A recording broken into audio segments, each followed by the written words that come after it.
Hi everybody, it's Mike from Vox Political, and I've got something to say about the rise of Reform UK, and particularly its policies.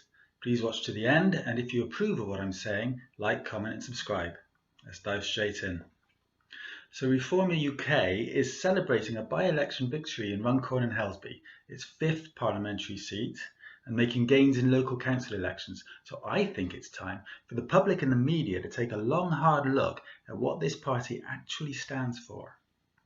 Behind the slogans and soundbites is a policy platform that threatens to undermine social cohesion, economic resilience, and climate stability.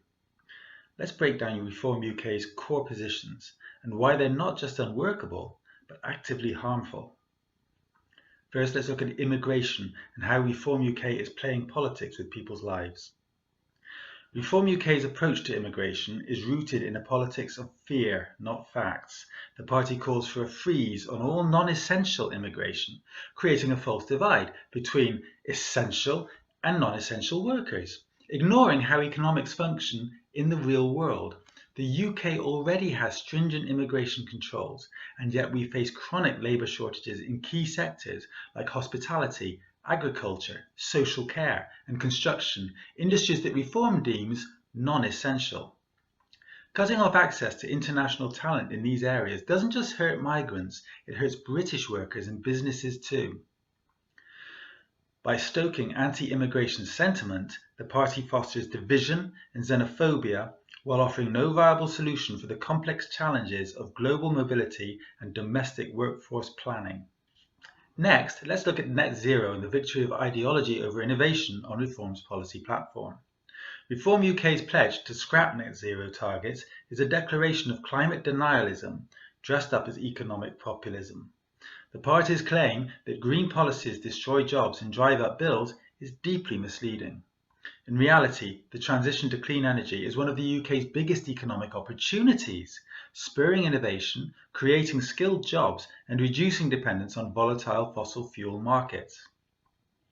Scrapping renewable subsidies while doubling down on oil drilling and gas extraction ignores both the science and the economics of climate change. And let's be clear, abolishing net zero targets doesn't just mean higher emissions, it means higher risks of extreme weather, infrastructure failure, and long-term economic instability. Reform UK would gamble the future of our children for short-term political gain. Lastly, let's look at local spending.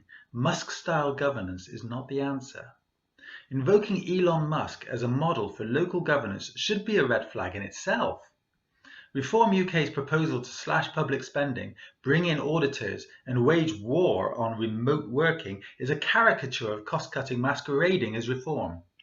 Public services are already stretched to breaking point after more than a decade of austerity. What councils need is sustainable funding and community-led priorities, not Silicon Valley-style disruption that treats essential services like tech startups.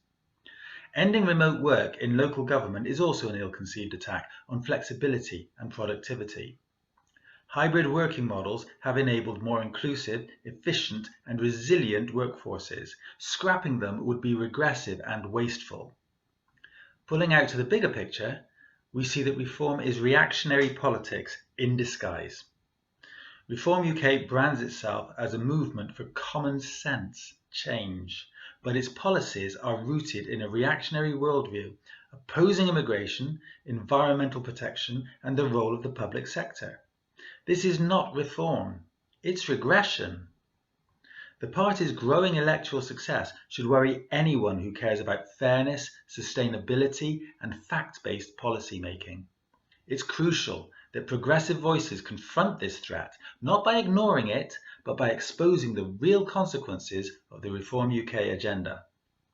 The public deserves better than empty slogans and performative outrage. Reform UK's platform isn't about improving lives, it's about weaponizing discontent. That's not a future worth voting for. As I said before, like, comment and subscribe. I've been Mike Sivier, and you can see me in the next one.